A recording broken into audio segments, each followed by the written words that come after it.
하나님은 어떤 분이신가라는 제목으로 같이 말씀을 나누겠습니다. 우리 간단하게 광고를 해드리면 앞에 지금 이제 강단에 있는 것들을 좀 치웠는데 오늘부터 그 스크린 공사를 하게 됩니다. 그래서 오늘 저녁 수요 저녁 예배 그리고 내일 모레 우리 금요일까지는 새벽 우리 예배를 밑에 지하 유초등부실에서 진행하게 되니까 여러분 그렇게 알고 계시면 되겠습니다. 네, 우리 쉬운 성경으로 같이 읽어봤는데 조금 아마 그냥 한번 집에 가서도 한번 보시면은 훨씬 와닿으실 거예요. 그냥 우리가 이제 개역개정 성경으로 보면 제가 왜 이렇게 준비했냐면 설교 준비하려고 제가 본문을 계속 읽는데 도대체 무슨 소리를 하는지를 알 수가 없어서 쉬운 성경을 좀 찾아봤습니다. 이 세번역도 조금 어렵더라고요. 세번역도 어렵고 이 쉬운 성경을 보니까는 확실히 이제 좀 대화체로 이렇게 제대로 번역을 한 것 같습니다. 그래서 여러분 욥기 이렇게 묵상하시면서 조금 어려움을 느끼실 텐데 이렇게 쉬운 성경이나 이런 거 인터넷 찾아보시면 다 있으니까 보시면 훨씬 도움이 되실 거라고 생각합니다. 오늘 하나님은 어떤 분이신가라는 제목으로 같이 말씀을 나누겠는데요. 신앙에 있어서 가장 중요한 질문 중에 하나가 무엇이냐면 바로 하나님은 누구신가라는 질문에 대한 대답입니다. 이에 대한 질문은 각자가 하는 대답이 다 다를 수밖에 없습니다. 만약에 그 사람이 하나님이 엄하고 다혈질적인 분이라고 느끼고 뭔가 하나님의 말씀을 잘 지키지 않으면 인정사정 없이 죄인들을 처단하는 분으로 인식하고 그렇게 대답을 한다면 그 사람의 신앙은 뭔가 두려움에 쫓기는 것 같이 신앙생활을 할 수밖에 없습니다. 늘 두려우신 하나님을 인식하기 때문에 늘 죄책감에 빠져 있거나 전전긍긍하며 혹시라도 내가 한 어떤 행동과 말이 심판으로 돌아오지 않을까 걱정하며 살 것이에요. 또 어떤 사람은 하나님은 어떠한 분이신가라는 질문에 하나님은 너무나도 사랑이 많다 이렇게 대답할 수 있습니다. 그래서 그 사람은 그렇게 생각하는 거죠. 하나님은 이래도 좋고 저래도 좋고 항상 하하호호 이렇게 하는 그런 할아버지, 좋은 마음씨 좋은 할아버지인 것처럼 생각해서 신앙생활 대충 하고 말씀과 기도를 병행하지 않아도 말씀대로 살지도 않고 지키지도 않아도 하나님은 여전히 나를 사랑하실 거야라는 착각 속에서 살기 때문에 신앙생활이 방자해지기 쉽습니다. 결국에 그 사람의 신앙의 형태는요, 그가 하나님을 어떠한 분으로 아는지 그것에 따라서 결정된다는 거죠. 우리가 욥기를 묵상하면서 욥기를 통해서 계속 욥과 욥의 친구들과의 대화를 통해서 자기가 하는 생각이 이제 입 밖으로 나오게 돼 있습니다. 그래서 그들이 말하는 것을 통해서 그들이 하나님을 어떠한 분으로 인식하고 있는지가 드러나게 되는 거죠. 욥의 친구들은 모든 인류에게 벌어지는 좋은 일과 나쁜 일들은 모두 인과응보에 의해서 이루어진다고 생각을 합니다. 하나님의 말씀에 잘 따르게 되면 복이 임할 것이고 하나님의 말씀을 거절하고 악을 행한다면 반드시 심판과 고난이 따른다고 그들은 철석같이 믿고 있습니다. 그렇게 그들의 눈에 부자들은 다 하나님의 말씀에 순종하고 하나님께 복을 받은 사람입니다. 가난한 사람, 병든 사람, 망한 사람은요 하나님의 말씀에서 떠난 사람이고 악을 행했기 때문에 벌을 받은 사람이라고 그들은 생각합니다. 이런 생각과 주장을 하는 사람, 인과응보의 법칙을 강하게 주장하시는 분들은 대부분 성공하고 인생이 잘 되고 자녀가 잘 된 사람일 가능성이 높습니다. 왜냐하면 자기가 성공했기 때문에 그렇죠. 자기가 부유하기 때문에 자기 자신이 이렇게 부유하고 성공하게 된 것은 하나님께서 자기를 인정하시고 높여주신 결과라고 생각을 합니다. 자신처럼 예수를 잘 믿고 하나님의 말씀에 순종하면 잘 된다고 이야기하는 거죠. 그렇기 때문에 그들은 얘기합니다. 너네들이 안 되는 것은 예수님을 떠났기 때문에 하나님의 말씀을 순종하지 않고 기도하지 않았기 때문에 그렇다고 이야기합니다. 그에 반해서 욥은 약간 다르게 얘기하죠. 욥 또한 하나님께서 모든 일들을 행하신다는 것에는 동의를 합니다. 하나님은 전능하신 분이고 생사화복을 주장하시는 분이라는 것까지는 똑같습니다. 하지만 그 일이 실제로 결정되어지는 것, 복이 임하고 고난이 임하는 것은 그 사람의 행위와는 상관이 없기도 하다. 때로는 상관이 없기도 하다라는 것을 이야기합니다. 우리가 알지 못하는 신비의 영역이 분명히 있다고 얘기하는 거죠. 그래서 어떤 사람은 하나님의 말씀에 열심히 잘 순종해도 복을 받지 못하는 사람이 있다는 거예요. 어떤 사람은 하나님의 말씀에 순종하고 하나님의 말씀을 붙들고 살아도 왜 그런지는 모르겠지만 고난이 임하고 고난이 또 겹쳐서 임하고 좋지 않은 모습을 보일 때가 있다는 것이죠. 그렇기 때문에 욥은 이 사람이 당한 그 인생의 결과로 인해서 그 사람이 선하다 악하다 말해서는 안 된다고 주장을 합니다. 여러분, 욥의 주장이 맞습니까? 욥의 친구들의 주장이 맞습니까? 서로도 쉽게 답을 내리지 못합니다. 그래서 계속 지금 논쟁이 이어지는 거죠. 질문에 대답을 하고 대답에 대해서 다시 질문을 하는 내용이 연달아서 진행이 됩니다. 여러분, 신앙은요, 이런 질문이 필요해요. 자기가 알고 있는 하나님에 대해서 얘기하고 인생의 난제들에 대해서 질문하고 또 대답하고, 이 과정을 통해서 우리는 하나님을 더 깊이 알아가게 됩니다. 그러나 어느샌가 교회가 질문하는 능력을 점점 잃어버리는 거예요. 자기 신앙에 대해서 질문하거나 궁금해하지 않습니다. 그냥 믿으라고 얘기하는 거죠. 잘 믿고 그냥 잘 따르라고 얘기합니다. 열심히 믿으면 결국엔 다 잘 된다고 그렇게 가르치죠. 하지만 여러분, 질문하지 않으면요, 결코 배울 수 없습니다. 질문하되 끊임없이 질문해야 됩니다. 도대체 이게 왜 이러는 것인지 질문하고 생각하고 답을 구해야 됩니다. 그 답도 잠깐만 유효해요. 또 시간이 지나면 그 답 또한 통하지 못하는 인생의 수많은 복잡성이 드러난다는 거죠. 그래서 그 질문의 질문을 끝없이 할 때만이 진리에 도달할 수 있고 그 끝에서 하나님을 발견하게 되는 것입니다. 그래서 욥기의 대다수는요, 질문과 대답, 질문과 대답, 이게 반복입니다. 우리가 욥기를 보면 앞에 부분 조금, 뒤에 부분 조금만 알면서 욥기 전체를 다 아는 것처럼 우리가 생각을 해요.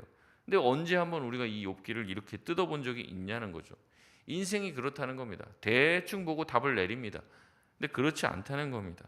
인생은 우리가 생각하는 것보다 훨씬 복잡합니다. 그래서 내가 뭔가 잘못해도 하나님이 복을 내려주시기도 하고, 내가 그렇게 뭐 열심히 한 것도 없는데 하나님이 나를 높이 세워주시기도 합니다. 하지만 때로는 나는 정말 죽을 힘을 다해서 했는데도 하나님에게 인정받지 못하는 것 같은 느낌을 받을 때도 있다는 겁니다. 그래서 욥기에서는 이 욥과 친구들의 질문과 반복, 대답, 이 반론과 재반론을 통해서 마지막에 결국에 하나님이 어떠한 분이신가를 경험하게 되는 것으로 이 내용이 막을 내리게 되는 거죠. 오늘 소발의 이야기입니다. 이 소발이 욥에게 대해서 다시 욥의 그 항변에 대해서 대답하는 장면이 나오는데요. 한 절 한 절 이게 보기보다는 이제 전체를 통틀어서 두 가지 정도 교훈을 나누려고 합니다. 첫 번째는 무엇이냐면요, 그리스도인은 고통받는 자의 상황에 공감할 수 있어야 한다는 겁니다. 소발의 이야기를 들으면요, 소발은 욥의 고통과 상황 따위는 고려하지 않습니다. 소발은 그저 욥에게 일어난 일을 마치 실험실의 쥐를 쳐다보는 것처럼 분석하고 자신의 생각과 경험으로 욥을 가르치려고만 합니다. 이성적으로 또 합리적인 사람일수록 이러는 경우가 많아요. 어떤 사람은 그 사건 때문에 괴로워하고 고통스러워하고 그래서 위로를 받기 위해서 얘기하는데, 그 얘기를 듣고 있는 사람은 그 얘기를 쭉 들으면서 그러니까 너는 이렇고 이래서 이런 거야, 이런 식으로 분석하고 해결책을 제시하려고 하는 것이죠. 그러나 상대방은 다릅니다. 어디 가서 얘기할 데가 없으니까 교회에서 얘기하고 구역에서 얘기하고 하소연을 하는 겁니다. 욥은 자기가 이렇게 아프고 힘들다고 얘기하는 거죠. 나도 잘 모르겠다고 얘기합니다. 그 욥의 마음에 대해서 공감하지 않죠. 그냥 욥을 분석하고 해결책을 제시할 뿐입니다. 친구들은 그런 모습으로 욥을 대할 때 욥의 마음에 계속해서 상처가 들어가는 것이죠. 예를 들면 이런 겁니다. 어떤 사람이 이제 폐암에 걸렸다고 얘기하는 거예요. 그래서 와서 나 폐암에 걸렸어라고 얘기했을 때 공감해 주는 게 아니라 뭐라고 얘기하는 거예요. 그러니까 담배 끊으라고 했잖아. 내가 몇 번을 얘기해. 이제 그렇게 타박을 준다는 거예요. 그러니까 마스크 끼고 미세먼지 조심하고 그러라고 했잖아. 이렇게 얘기하면은 그 얘기 들으려고 지금 자기가 얘기한 게 아니잖아요. 상대방의 감정과 상황을 인지하지 못하고 기계적으로 얘기합니다. 여러분 이 증상이 심해지면요, 이게 정신분석학자들이 이제 사이코패스라고 얘기하죠. 상대방의 감정에 대해서 공감을 못하는 거예요.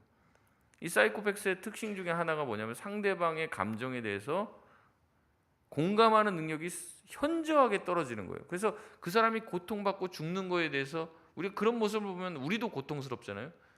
근데 그게 아니라 그 사람이 고통받으면서 막 피를 흘리고 죽어가도 아무렇지도 않은 거예요, 자기는. 상대방은 죽겠다고 말하는데 그것을 전혀 느끼지 못하거나 상대방의 압과 기쁨을 공감해내지 못하는 사람들이 있다는 거죠. 물론 이제 소발이 사이코패스라는 말은 아닙니다. 사이코패스는 정말 극단적인 거죠. 아주 극단적으로 공감 능력이 현저하게 떨어지는 것입니다. 근데 가끔 보면은요, 교회 내에서도 그렇고 사회생활을 하거나 가족 간에서도 이 상대방의 감정을 공감해내지 못하고 소발과 같은 반응을 할 때가 많이 있다는 거죠. 한 발짝 떨어져서 뭔가 내가 대단한 사람이 됐냐, 그거를 분석을 해주는 거죠.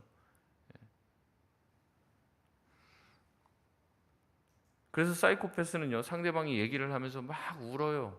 근데도 왜 우냐? 울지 마. 뭐 이런 식의 얘기를 한다는 거죠. 그 사람이 왜 우는지, 그 사람이 왜 힘든지에 대해서 공감해야 됩니다. 소발이 이것을 실패했다는 거죠. 욥에 대해서 분석만 해요. 그리고 욥에 대해서 해결책만 제시하지 욥의 고통에 대해서 인지하고 있지는 않습니다. 무슨 얘기를 합니까? 네가 당하는 벌도 하나님이 네 죄에 비해서는 많이 제하고 내린 거야. 뭐 이런 식의 얘기들을 한다는 거죠. 두 번째 우리가 받을 교훈은요, 그리스도인은 자기의 옳음을 주장하지 말고 자신도 틀릴 수 있다는 것을 인정해야 한다는 겁니다. 소발에게 있어서는 하나님은 항상 죄인을 심판하시는 분입니다. 또 의인은 복을 내리시는 분입니다. 그렇기 때문에 고난당한 욥은 의인입니까? 죄인입니까? 죄인입니다. 자기는 딱 그게 옳다고 생각하고 있어요. 그런데 욥의 말대로 하나님께서 죄인이 아닌 자에게도 고난을 허락하시는 분이시라면 선한 자들도 고난을 받을 수 있는 거죠. 그런데 욥의 말을 받아들이면 이 소발에게 있어서는요, 하나님은 믿기 힘든 존재가 되어버립니다. 여러분 왜 그렇습니까? 왜 욥의 말을 받아들이면 하나님은 믿기 힘든 존재가 될까요? 왜냐면요, 하나님은 내가 열심히 신앙생활하고 주님을 믿고 의지하고 하나님의 말씀에 순종해도 하나님의 주권적인 의지에 따라서 언제 어디서 나에게 고난을 주실지 모르는 분이 되어버리는 거예요.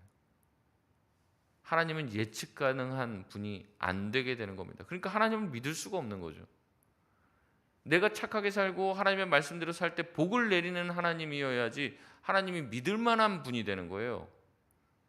근데 소위 말하면 그러죠. 언제 어디서 나에게 뒤통수 칠지를 모르는 거야, 하나님이.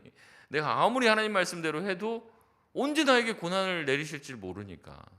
그러니까 소발은 이것을 받아들일 수가 없는 겁니다. 이걸 받아들이는 순간 자기 신앙이 완전히 무너지게 돼 있는 거예요. 악하게 살아도 그 사람이 잘 될 수 있다?